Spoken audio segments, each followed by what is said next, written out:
I'm saying, let's take a break. We have been doing a lot of stuff, so that's what I'm calling this right now. Let's take a break. So take a moment, share this with somebody right now. Tell them, hey, let's take a break from what's been going on all week long and what we got to deal with as we get through this, the rest of the week. And share this with a friend. Click that share button. You know who to share it with. Share it with people that you know. Share it with people that you like. Some of you have this on with your videos and your watch parties, and you can go ahead and use it. I'd love for you to use it. Keep it right there with it. And not only that, but you can also make comments. It's good to see so many of you. I see you. I see a little box. I have to blow it up, see the little box. Just let me change your box for 2021. Take another picture of yourself. Why not? Looking good. Take another picture. And but you also not. I know it. I'm seeing I don't see the comments, but I can imagine what you're saying. And also hit the like button. Let me know that you're there. And if you're watching by YouTube, make sure you press that subscribe button. And Instagram, of course. Thank you so much for being with us. We're kind of new to Instagram, so thank you for being a part. Listen, Kindle and Amazon have been asking after me for a long time to make sure that I put this book, called When Heaven is Silent.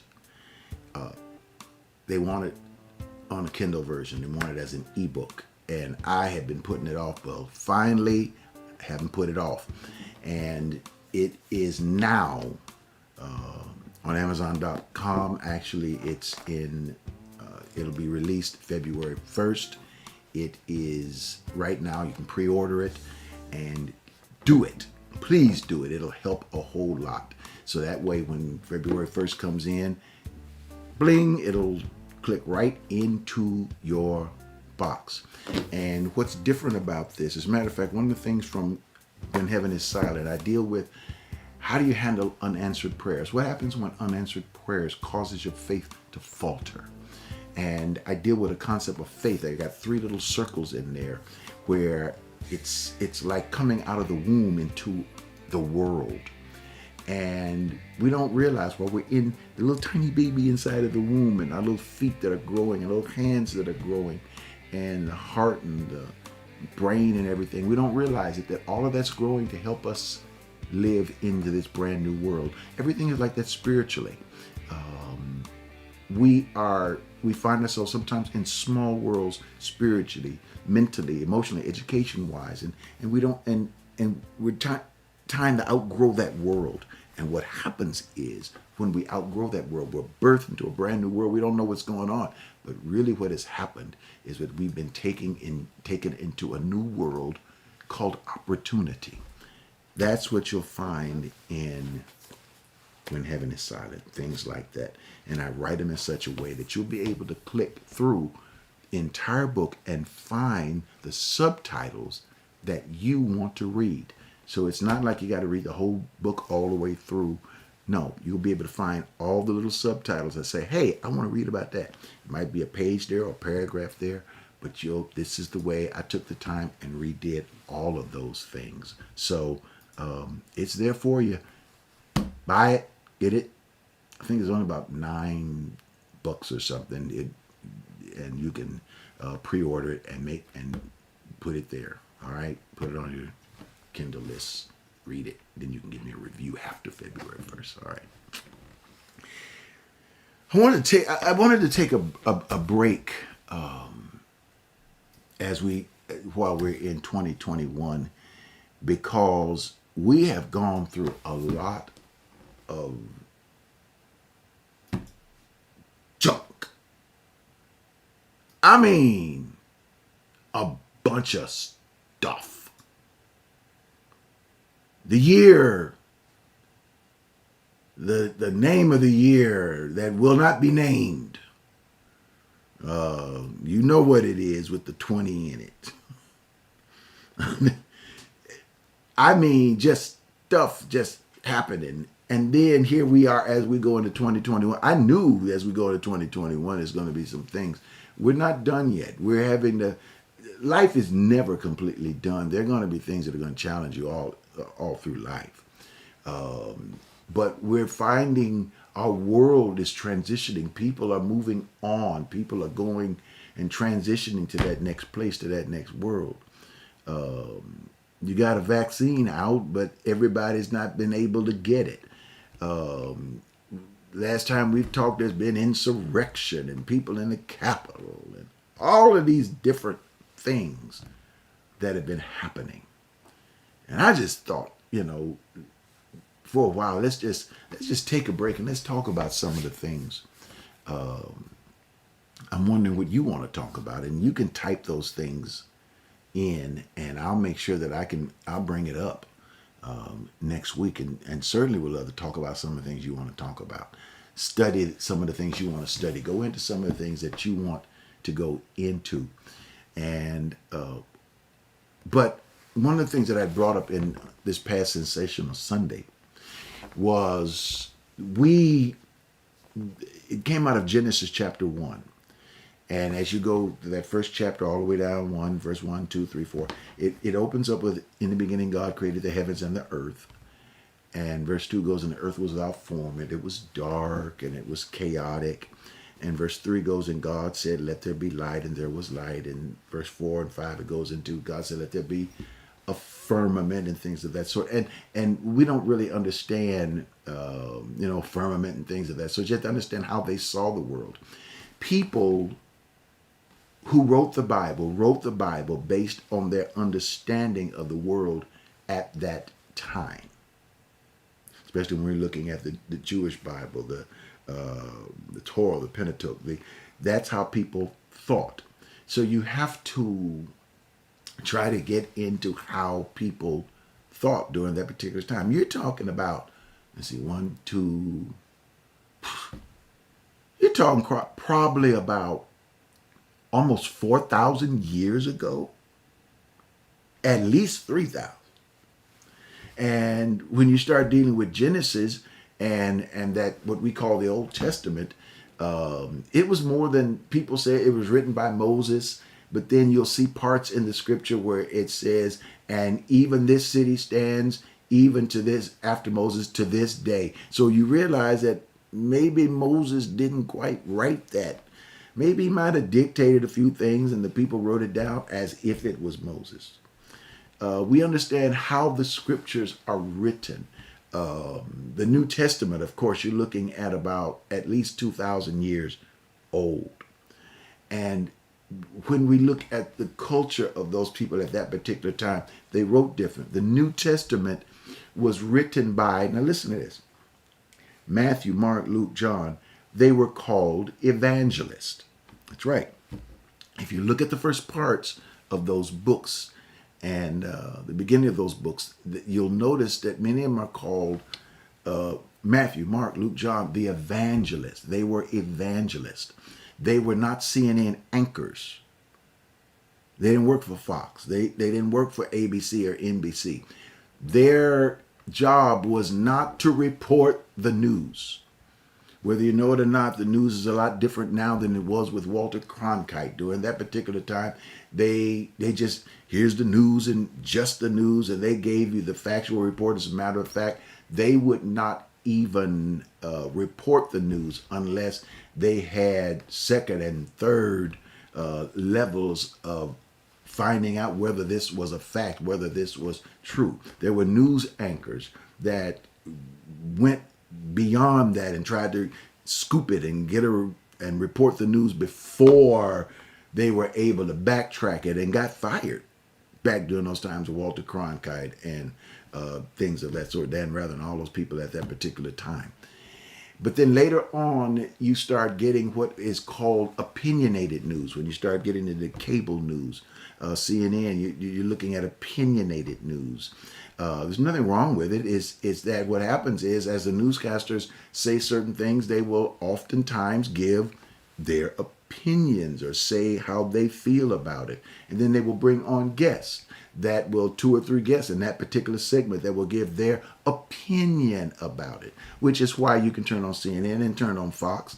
And you say, how in the world can the president, who used to be the president, be on one section on Fox and everything looks perfect, but then you turn to CNN and everything's totally wrong because things are opinionated.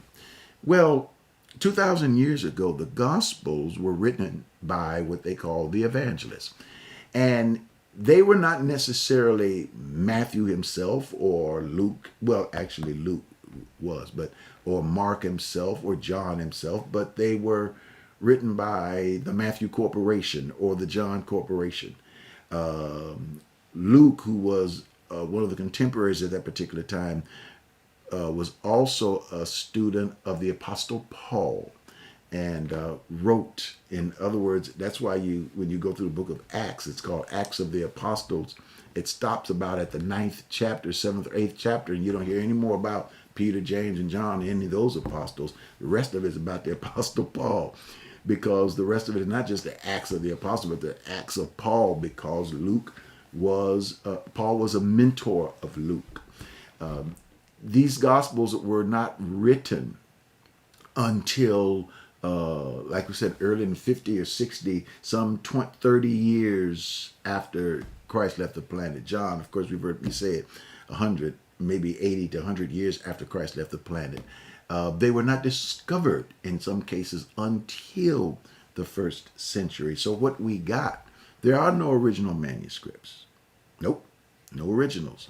You said, but I've heard them say that they got the original manuscript of Mark, the original. No, they are original copies. They're copies of Mark and copies of Matthew and Luke and John. Something happened. They were burned. They are the copies of these texts. So you realize that these men were called evangelists again. What is the goal of an evangelist? Is to enable you or to help you to believe. This is what the Gospels of Mark, and they're written. They say, we write these so that you might believe. So they're written. I'll give you an example. Let's take like the woman with who had a blood disease. They called the woman with the issue of blood, had a blood disease. Now I want you to imagine, here's how they got Matthew, Mark, I think it's written in Matthew, Mark, and Luke. Here's how they got the story. They went back to find somebody and says, hey, what was your experience of Jesus? Well, when Mark was written, which was a template for Matthew and Luke, they probably could have found an eyewitness, but most likely they might have found someone's mother, and they got several people, 50 people from here, 10 people. They traveled around, and whoever was writing as Mark or Luke, they traveled around. Maybe Matthew or Luke was sitting back, because all of them, they were Greek-speaking people. They had never even seen Jesus. That's right. Never met Jesus. We're not with Jesus. So they were looking for people who could tell the story. And as they traveled around and walked around, they would find people, oh yeah, I remember him. Then they might find a mother who might say, oh, yeah. And they would tell stories. And as they would tell stories, they'd find 5 other people. They would tell stories, 15 other people. When they compiled all of them, they found that maybe out of the 200 people or 400 people that they talked to, maybe 300 of them told the same story. So they said, hey, that's pretty cool. For instance, like I was talking about the one with the issue of blood, maybe one of the grandmothers or somebody that they had talked to said, oh yeah, I had a friend. And, we used to have talk every day and get the opportunity to say some things with each other every day because she was very sick. I came in one day and she was up cooking and cleaning the house and everything. I said, what's going on with you? You were about to die. And she said to me, I met a healer. You talked to him? No, I couldn't get close to him, but I touched the hem of his garment because I just knew inside. I just knew that if I could do that, I would feel better. And look at me. And so the story would be written So she said within herself, if I could but touch the hem of his garment, I would be made whole. And that's how, and so the writer and says, and so she was made whole from that day forth. See, and Jesus will say, and your faith has made you whole. Now look at that. So that we might believe or create not just belief in our minds, but belief meant loyalty, the ability to follow Christ. They wrote the Gospels for people to continue to follow Christ, to learn his teachings, and to follow him even long after he's gone. That's why they were called evangelists. They were evangelizing. They wrote the stories that would enable you to believe. You say, were they false? No. People told these stories. How in the world did you get stories from Dr. Martin Luther King about Rosa Parks on the bus? Nobody had a tape recorder or a video camera with Rosa Parks sitting down on the bus. That story was told by Rosa Parks. That story was told. Stories in slavery. There are a lot of stories about slavery. Those stories are told, passed down. It's called oral tradition. And when enough people pass those stories down, remember Alex Haley wrote the book Roots. All those stories were passed down from generation to generation. And it causes us to follow him. And as we read it, it builds within inside of us a loyalty. The desire to believe and have the faith to move forward comes as we hear the word. Faith comes by hearing. Hearing by the word. The word means plan, purpose, and intent of God. It's Romans chapter 10. Faith comes by hearing. Hearing comes by the word. Now, the word here is not the word logos. You can look at it in Romans chapter 10, verse 17. It's called the word is a Greek word called rhema, which means a spoken word. Oral tradition. When we speak it 2,000 years ago, people spoke these things. They told these stories. Think of it. Even in church, people walk down the aisles, give their lives to Christ. People believe. They haven't necessarily seen Jesus alive or physically, but something happens inside of us that causes something in us to respond. It's like a chord. It's like playing a C major chord, C, E, G, and you play that chord. And it's harmony because there's already, and this is what I have been teaching, because it's already that God that is inside of us. Isn't that amazing? So when the God inside of us hears about the God, it sounds like a resounding chord. That is absolutely beautiful. You know, we will be going back into our church buildings and our gatherings, which I think is so important because the gathering itself is what we need. It causes energy. It causes, I believe there's an energy within inside of each of us that when we come together, that energy touches. And I believe it's partially what keeps us, there's a healing involved in there. When we're hurt and we're brokenhearted, it is that coming together that has a tendency to help us keep going along. When we see other people, the scriptures teach us that we are to take courage, when we see other people going through some of the things that we're going through. Look, I'm going to pray with you today. But just before I do, I want you to watch this. I want you to see something. Watch this and I'll be right back.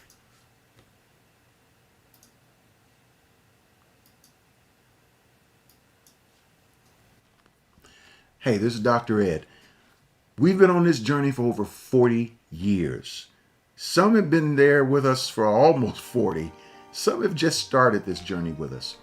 But what we've been able to do is help people to find joy, peace, enlightenment. They have grown tremendously, spiritually, mentally, emotionally, and it's all because of your contributions, your help, our journey on this road. Take a moment, make a contribution at myalc.org. That's myalc.org. That's our website. That's our main place where you're even able to watch our show on Sunday mornings. Not only that, but you can also give through our app. And you can download that app from Google Play, or you can download it from the App Store by just typing in Abundant Life Center, or you can type in Ed Montgomery and the Abundant Life Center app will pop up and you can download it. It only takes a few moments, and you can have that way. You can carry it with you on your phone and your iPads and all those kind of good things. Not only that, but you can also do text to give. That's very popular because people are able to give if they forget to be on their, website or their app. They can just give right on the spot, real fast, real quick. Sometimes they do text to give even when we're inside of a church service. And you can do that by texting to 713-742-2035. That's 713-742-2035. Or you could give through our P.O. Box. Safe, sound, secure. You can give, you can make sure you put a stamp on the envelope, but you can, write us a little note, drop me a little note, whatever you want to do, and mail it. There are some folk that's just, hey, I'm just going to mail this. And you can mail your contribution, and that's to the Abundant Life Center, P.O. Box 772-300, Houston, Texas, 77215. I'm going to say it again. That's that old radio thing. You got to say it twice. Abundant Life Center, P.O. Box 772-300, Houston, Texas, 77215. Continue on this journey with us. And if you're new for the first time, start this journey with us. I promise you, not only will it change your life, but you'll change the life of so many around you. And that'll make you feel real good inside. Thanks.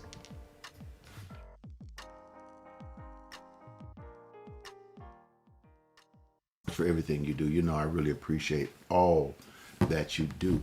ALC appreciates it. And for those of you who are saying, I'd like to be a part of ALC, that's how you started. That's what that text is. Not only is it a place to give, but it also opens a brand new record for you. So that's 713-742-2035. It's where you can say, I want to be a part of your gathering. Look, Scripture is designed for you to believe it, to have faith, and for your faith to grow. It's not just enough to know biblical stories. I have people talk about, well, I can just go to Bible school to learn the Bible. Listen, it's not about learning the Bible. It's about learning who you are. It's about looking at these scriptures and knowing what you call stories, but then they become living entities inside of you. That woman with the issue of blood becomes real. The man with the withered hand that he stretches forth and becomes whole is real. The healing power that was 2,000 years ago is still here right now. That does not change. As I talk to you and as I speak to you, I firmly believe that the healing power of God is flowing through this vehicle we call internet right here, right now. I believe that some of the things that we are dealing with in life, that we smile and hey, everybody thinks, boy, if I could just have his life, or I could just have her life. And you don't know the kind of hell that people have gone through just to get to where they are. Look at some of the things that people are going through and have survived in 2020 just to get to 2021. And still having to sometimes claw and scrape just to be able to get through. You don't know the private moments the private moments in a person's life when they're just laying there staring at the ceiling and they don't know what to do or where to go, or how to get to where they want to get to. And it's nothing but the grace of God that keeps them and holds them. Look, we're about to end this, but I never want to leave this space without lifting you up and standing between heaven and earth and praying for you, praying with you. We are in this planet together. We're beyond race and culture. We're beyond religious denominations and creeds now. There's no big church, little church, mega church, minor church.